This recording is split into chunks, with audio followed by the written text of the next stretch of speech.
हर industrial revolution ने human work change किया। Machines आए, फैक्ट्रीज आए, इंटरनेट आया। ये सब फिजिकल लिमिटेशंस को बीट करने के लिए था, राइट? एक लंबा हिस्टोरिकल सफर रहा है हमारा। लेकिन एआई सिर्फ नए टूल्स नहीं बना रहा, एआई डायरेक्टली ह्यूमन इंटेलिजेंस को चैलेंज कर रहा है। I am Amar and this is hunt chaos with Amar.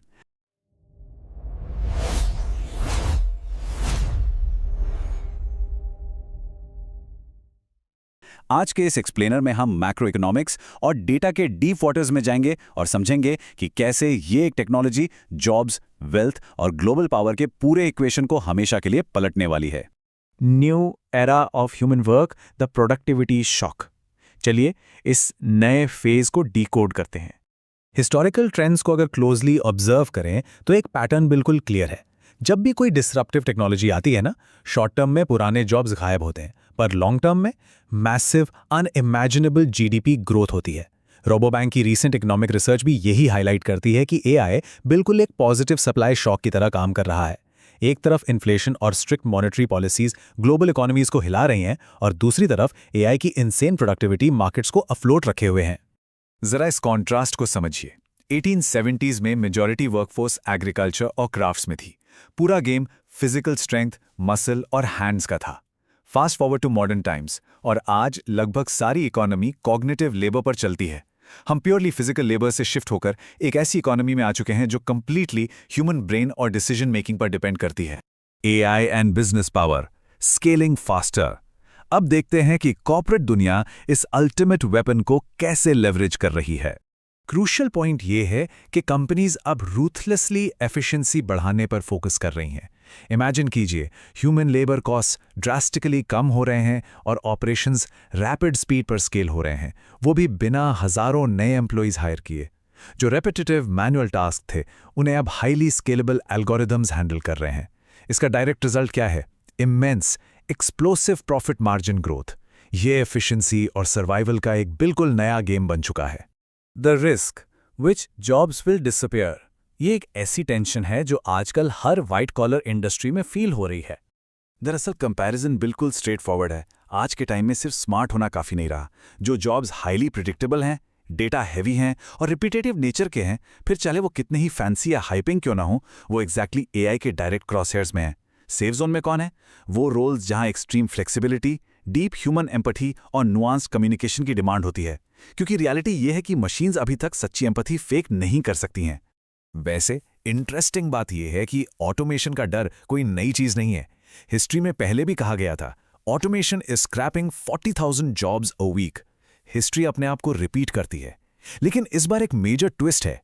AI इस प्योर रिप्लेसमेंट प्रोसेस को ऐसी एक्सपोनेंशियल स्पीड पर ला रहा है और उन इंडस्ट्रीज में ला रहा है जो पहले बिल्कुल अनटचेबल मानी जाती थी। AI and future inequality, the wealth divide. अब थोड़ा इसके मैक्रो इकोनॉमिक डार्क साइड की तरफ चलते हैं। 354 टाइम्स, ये कोई रैंडम नंबर नहीं है। इकोनॉमिक डेटा क्लियरली दिखाता है कि एक एवरेज अमेरिकन सीईओ का कंपनसेशन एक एवरेज वर्कर के कंपैरिजन में 354 गुना ज्यादा हो चुका है। ये एब्सोल्यूट प्रूफ है कि इकोनॉमिक पाई का एक मैसिव हिस्सा टॉप एलिट्स ऑलरेडी कंट्रोल कर रहे हैं और एआई इस डिवाइड को हिस्ट्री के सबसे एक्सट्रीम लेवल पर ले जा सकता है। वेल्थ डिस्ट्रीब्यूशन के इस मैसिव गैप के पीछे एक बहुत सिंपल रियलिटी है। मॉडर्न मॉनेटरी थियरी को अगर बेस माने तो हमारा current tax system basically human labour को पेनलाइज करता है। मतलब इंसानों की सैलरी पर भारी टैक्स लगता है। लेकिन वही रोबोट्स और एआई एल्गोरिदम्स बिल्कुल स्कॉट फ्री ऑपरेट करते हैं। जब एक एल्गोरिदम काम करता है तो पेरोल टैक्स 0 होता है और पूरा प्रॉफिट डायरेक्ट ओनर्स की जेब में जाता है। इससे ये wealth gap drastically out of control हो रहा है। तो सिचुएशन कुछ ऐसी बनती है। एक साइड पर हैं द टेक ओनर्स। इनके पास मैसिव डेटा मोनोपोलीज हैं और ये एक्सपोनेंशियल रेट पर वेल्थ अक्यूमुलेट कर रहे हैं। और दूसरी तरफ द वर्कफोर्स, जो लगातार स्टैग्नेटिंग वेजेस और इंटेंस जॉब इनसिक्योरिटी को फेस कर रही है। मैक्रो इकोनॉमिक्स की भाषा में इसे एक मैसिव स्टैगफ्लेशनरी शॉक कहते हैं। असली पावर अब पूरी तरह से उनके हाथों में शिफ्ट हो चुकी है, जो इन इंटेलिजेंट एल्गोरिदम्स को कंट्रोल करते हैं। The big insight, humans in the future economy. इस पूरे एक्सप्लेनर का सबसे डीप, सबसे क्रिटिकल रियलाइजेशन यही है, previous machines human muscles replace करती थी, एआई ह्यूमन थिंकिंग को चैलेंज कर रही है। ये पॉइंट बहुत डीप है। पहले की मशीन्स बनाई गई थी ताकत बढ़ाने के लिए, फिजिकल लिमिट्स पुश करने के लिए, लेकिन अब एक ऐसी चीज खड़ी हो गई है जो सीधा हमारी सबसे स्ट्रॉन्गेस्ट एसेट से टकरा रही है, हमारे अपने दिमाग से। और इसके पीछे एक बहुत क्लियर फिलॉसफी है। Everything has a price, but not all prices appear on labels. AI से आने वाली ये जो फ्री प्रोडक्टिविटी लग रही है ना, इसका एक बहुत बड़ा हिडन सोसाइटल कॉस्ट है। अगर हमारी सोसाइटी रैपिडली अडैप्ट नहीं होती तो इंसानों की रियल इकोनॉमिक वैल्यू बुरी तरह से डिसरप्ट हो जाएगी। इस hyper connected AI driven world में रॉ इंटेलिजेंस अब धीरे धीरे एक आम कमोडिटी बन जाएगी। फ्यूचर का सर्वाइवल इन स्पेसिफिक स्किल्स पर डिपेंड करेगा। Supreme flexibility, genuine deep empathy, बिल्कुल अनप्रेडिक्टेबल ह्यूमन क्रिएटिविटी और लाइटनिंग फास्ट अडेप्टेबिलिटी। ये 4 चीजें वो एब्सोल्यूट ह्यूमन मोड्स हैं जो कोई भी सिलिकॉन एल्गोरिदम आसानी से कॉपी नहीं कर सकता। लेकिन अगर एआई फ्यूचर इकोनॉमी कंट्रोल करेगी तो फ्यूचर में ह्यूमंस की रियल वैल्यू क्या होगी?